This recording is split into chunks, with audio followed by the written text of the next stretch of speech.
Right, let's get it all together. Drone, we need the cameras, we need the bag, we need the laptop. Well, good morning everybody. It is filming day today. Yes, sometimes you've got to take a bit of time out from practicing to get some filming done. And we're heading up north from certainly the southwest of England. And in particular, we're heading to the live event at the JCB Club. Now, this has got nothing to do really with me personally.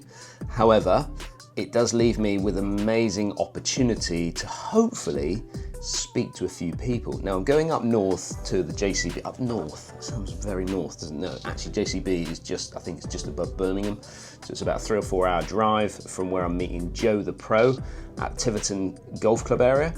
We're going to be meeting up and then heading up there. So I'm doing some filming today with Golf Monthly, and in particular, I'm doing it for Joe the Pro and Dan Parker. For those of you that have seen, they've got their own podcast called Kickpoint. Well, we're doing some filming, I believe, for Kickpoint, and I've got an itinerary, which was sent to me yesterday by Joe the Pro, and it's the Live Golf UK by JCB Media and Creator Day. It'd be interesting to see who's actually there, because I don't get invites to stuff like this. To be fair, I did get invited to the first ever one up in London, so I will be interested to see who's there and what's kind of going on. But anyway, 12 o'clock meet. Then we've got a JCB factory experience, so going and have a little look at the story of JCB. That's at 1 o'clock. I think Dan's doing that little tour, but the action starts for Joe on the range at 3 p.m. A driving range session with Rick Shields. Media opportunities available. I'll be interested to see that. It'd be nice to catch up with Rick anyway. And then at 4 p.m, play the back nine at the JCB Golf and Country Club. And then 7:30 post-round barbecue at the Champions Lounge. And then the day concludes, and then we'll be heading home. So that's the plan of action. So I've got to get all my cameras ready, because I've got to get footage for when we get on the range. I've got to then get footage for when we get out onto the golf course, and there's going to be different types of footage that are going to be created. Some of those stuff on the range is going to be more for social posting. So when I film, as an example with your phone, I'll film it this way up for social posting, because then that fits in perfectly. I don't have to crop it down or anything like that. And then when we get out to the golf course, I'll get my big cameras out and I'll film it this way, so 16:9. And that gives us the perfect sort of, well, set up for what we would see, like this video now, on YouTube. But what I'm quite keen about for today is, obviously I've got all my filming to do. Hopefully we'll bump into some of the players as well that are going to be obviously competing in the live event. But it gives me an opportunity to catch up with Joe the Pro, because Joe has done in the past, has played for England. He's played at the elite level when it comes to professional golf. So I'd like to pick his brain in the car on the way up there, discussing about ways in which I could probably practice. He knows my game because he's played with me loads of times now, so he knows my game. He knows areas that probably he thinks that I may be able to work on, so it'd be really cool to see what he thinks. I'd like to pick Rick's brain, because he's now been around lots and lots of tour players, certainly a lot more than I ever have, so it'd be interesting to see what he has to say about what those elite players do when it comes to their practice, and how that can have, let's say, a knock-on effect of making their game a little bit better, and can that help with my game, and what has he done when it comes to his practice? Has he changed anything over the years from the stuff that he's seen with the players that he's worked with? Your seat might be a little bit upright. Hello, Dan. Morning, Joe. How are we? I'm all right, how are you? I'm all right. We're off on a trip, aren't we? So I've told everybody where we're going today, Okay. which is quite exciting. I've never been to the JCB Club, so You're going to be impressed. I went last year. It's a very impressive setup. Is it? And what about the live side of things? Is this a couple of live events you've been to now? So yeah, went to the Live UK event, JCB, last year. This is what we're at today, is the media event in the build-up to the JCB event. So it's to give us a flavour of the course, what the event's going to look like, blah, blah, blah. Okay. And then we're going to go to the event and do some what's in the bags with some big players. End of July? Mid-end of July. Okay. Because the JCB event, is there going to be there in the middle of end of July, yeah? Correct, yes. Right, okay. And are we going to see, like, is stands starting to go up and things like that? I would think so, yeah. We're about 3 weeks out. Yeah, you need to get that infrastructure up. Yeah, do you know what? I don't know. Be good to see that. Yeah. Now, as you know, I have been and we've talked about this prior to me even starting my little journey of spending a month training as hard as I can train to see what I can do with my game. But I'm interested to know, obviously you've had a chance to play a bit of golf with me now for the last sort of couple of years. Anything that sort of jumps out to you that think maybe you could focus on from a standpoint of seeing me improve or become more consistent? Yeah, I think there's a couple of things for me personally, my observations, and we have these chats quite regularly. One of them's kind of a tangible, a quantifiable, and the other's a little bit more waffly, but I'll go tangible first. I know this might sound a bit obvious, but I think just finding 5 miles an hour more clubhead speed, I think would open up a bit for you. Not only just being that bit further down the fairway, statistically, if you ever look at any of these stats, we know that is beneficial. Closer to the hole is going to help your proximity to the hole with the next shot. And when we play, if it's you, me, James, Paul, I would say you're generally hitting first. Would that be fair? Definitely. Yeah, so I think just sneaking a little bit more yardage with the physical stuff you're doing, I think would be beneficial. Opens up other avenues as well. You can get out of trickier lies easier. Yeah, actually, I find it helps short game as well. People underrate speed in short game to be able to hit certain flop shots, to be able to hit short-sided bunker shots. I think just gaining a little bit more speed. I just think your game's really solid. If you just made it 5% bigger, I think you're in business. Well, I love that already, and the reason I love that already is because what's interesting, I don't know if I've spoken to you much about this, but You're on steroids. No, I'm about to be, but I feel that a lot of my game, you got to remember, and I've been into this, and we'll go into this in more detail when it comes to the psychology, but a lot of my game is all a very steery game. So I'm not, let's say, I'm probably only swinging most of the time. It's all right, my speed is probably up, but the way I attack the ball is not in an aggressive way. It's more of like find that fairway, find the middle of it, find the green. You know, it's nothing's flat out for me, which is absolutely fine. And there's any number of players that have played pretty successfully that way.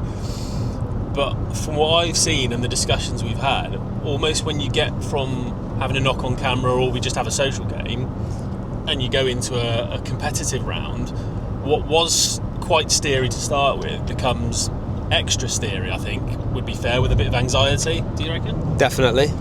And then I think you're up against it. I think you know, someone like Ruthie, for example, is a good example. I would say he gets quicker from a clubhead speed point of view in a tournament.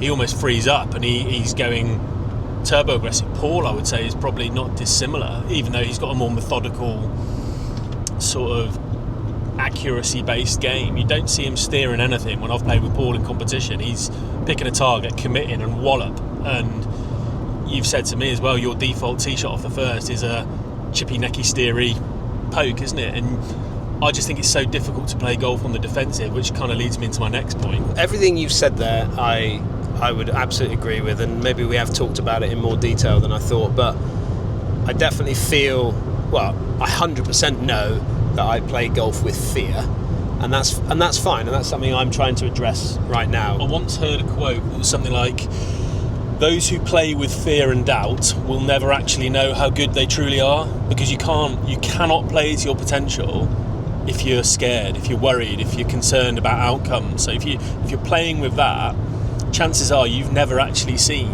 how good you are at golf genuinely. Yeah. That's what I would say there. Yeah, and that second point, again, it sort of touched on it there.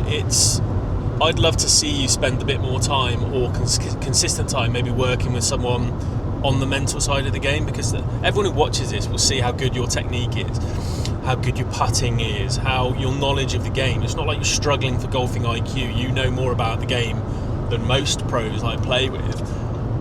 But it's that fear, I think, and that anxiety that's holding you back. And some of the guys, and even when, like, I'm a bit up and down with that. I can be both ways. I can be a bit anxious, but also I can get in a place where you've seen me go and shoot 8, 9 under pars, things like that.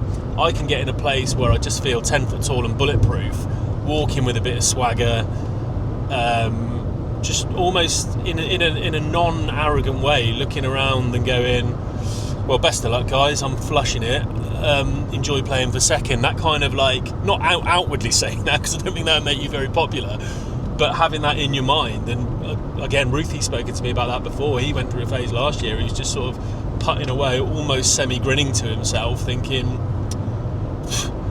yeah, you boys better check what the second prize is. And I just think it's like a chicken and egg. How do you get that without the results to back it up? But how do you get the results without that? So I think I'd just love to see you walking and approaching things with a bit more swagger and belief and trust in yourself, that if I turn up and play here, then there's a very good chance I'm going to win this golf tournament or whatever you're playing in. And it's, like I say, it's difficult to get, but I wonder whether there's some sort of self-fulfilling prophecy. I think it was George Gankers was chatting to someone about one of his players, is maybe a Matt Wolf. I could get this completely wrong, but he was kind of saying, do you want to be world number one? He's like, well, yeah, obviously. He said, well, how do you think, what would you walk like if you were world number one?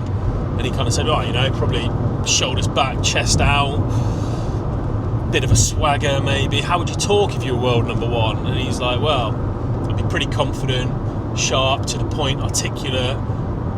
And I think Gankers kind of just said, well, why don't you just do that now? And then it might just happen. Why don't you just be who your target is until it happens, kind of thing. And I don't know whether that's good advice. I don't know whether that sounds psychological advice, but that struck a nerve with me, or struck a chord to think, can you self-create that scenario? So I don't know how you're going to go about it, and that's not my problem, frankly. That whether it's something you address yourself or whether it's with a sporting psychologist that can give you that, but I think that would be really beneficial. Well, I hope you enjoyed that little get-together with Joe the Pro. This is just part one of our actual day. I've got the second part of this video is actually catching up with Rick Shields. We did some work with him out on the golf course at the JCB Club. But I just thought I wanted to break this up because it kind of gets a little bit of a long video. So I broke this up with kind of what Joe has to say about what he's observed.